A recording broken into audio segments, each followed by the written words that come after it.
샬롬, 샬롬, 샬롬. 지난밤 평안하셨습니까?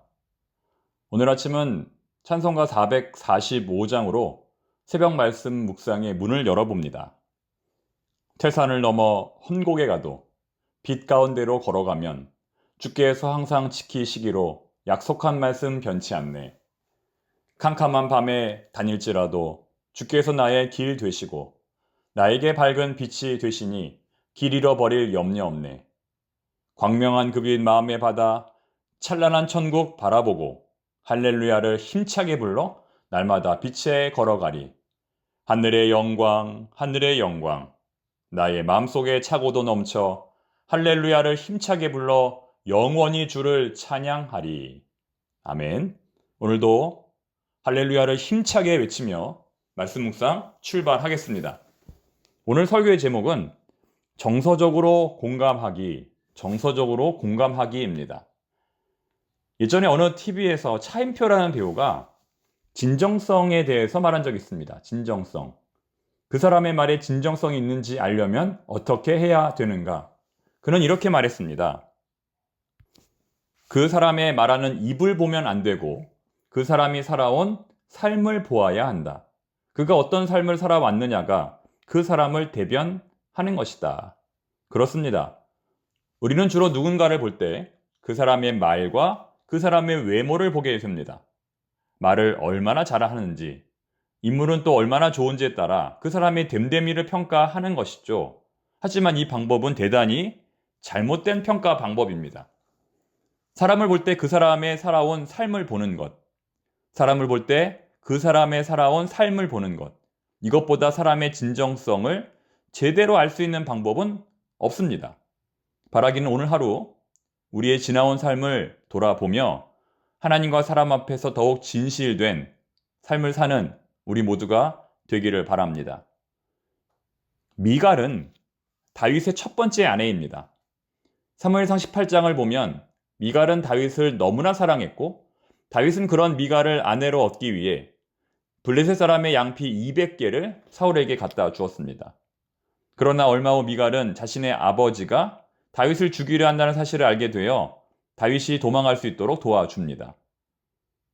그랬던 미갈과 다윗의 관계가 여러 외부적 상황으로 인하여 조금씩 금이 가기 시작하는데요.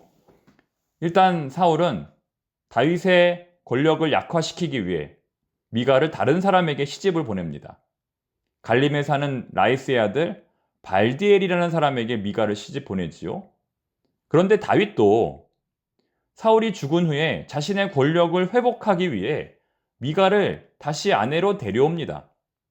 마치 사람을 물건처럼 다루는 것이죠. 자신들의 필요에 따라 이리저리 옮기는 것입니다. 다윗이 미갈을 데려올 때 그의 남편 발디엘이 끝까지 따라왔던 것을 보면 이 두 사람의 사이가 나쁘지 않았음을 우리가 알 수 있습니다. 아니, 발디엘에게 미갈은 하나밖에 없는 소중한 아내였습니다. 반면에 다윗에게는 많은 처첩이 있었지요. 아들만 17명이었으니 얼마나 많은 부인들이 있었겠습니까? 그런데도 다윗은 자신의 정치적 입지를 확대하기 위해 미갈을 데려왔던 것입니다. 인간적으로 볼 때 참 안타깝고 아쉬운 부분입니다. 따라서 다윗과 미갈, 이 두 사람을 부부관계로만 놓고 보았을 때 이 두 사람 사이에는 회복해야 할 많은 문제가 있습니다. 무엇보다 이 두 사람은 그들의 첫사랑을 회복해야 합니다. 그러므로 오늘 미갈이 다윗을 바라보는 시선은 고울 수가 없습니다. 다윗에게 쌓인 감정이 많습니다. 미갈은 다윗의 모든 행동을 정치적으로 해석할 수밖에 없습니다. 왜냐하면 자기도 정치적으로 이용하기 위해 데려왔기 때문입니다. 발디엘과 미갈의 입장에서 볼 때는 씻을 수 없는 상처입니다. 그런데 오늘 역사적으로 하나님의 언약궤가 예루살렘 성으로 들어왔습니다. 그 모습을 본 다윗은 춤을 추며 노래했지요. 지금까지 살아오면서 다윗이 이렇게 기뻐한 적은 처음입니다. 그는 바지가 흘러내리는 줄도 모르고 자신의 기쁨을 온 백성들 앞에서 표현합니다. 그리고 다윗은 번제와 화목제를 하나님께 드리고 이 행사에 참여한 모든 백성들에게 떡과 고기와 건포도를 나누어 주었습니다. 축제를 벌인 것이죠. 그리고 그들을 위하여 축복 기도를 한 뒤에 이 행사를 잘 마쳤습니다. 하지만 미갈이 보기에 이러한 다윗의 행동은 진정성 있는 행동이 아니라 모두 정치적인 쇼일 뿐입니다. 다윗이 정치적으로 이익을 얻기 위해 백성들 앞에서 행하는 한낱 퍼포먼스일 뿐입니다. 그래서 미갈은 이러한 다윗의 행동을 폄하하고 비난합니다. 오늘 이스라엘의 임금으로서 채통이 참 볼만하더군요. 건달처럼 신하들의 여편네들 보는 앞에서 몸을 온통 드러내시다니. 어떤 학자는 오늘 미갈이 진짜 화가 난 이유는 다른 여성들이 자기 남편의 벗은 모습을 보았기 때문이다 라고 말합니다. 부인으로서 충분히 항변할 수 있는 부분이죠. 남편이 밖에 나가 창피한 행동을 하면 부인에게 그 책임이 돌아오기 때문입니다.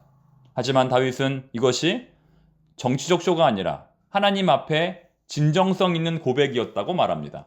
22절 말씀이죠. 나는 지금 하나님으로 인하여 너무 행복합니다.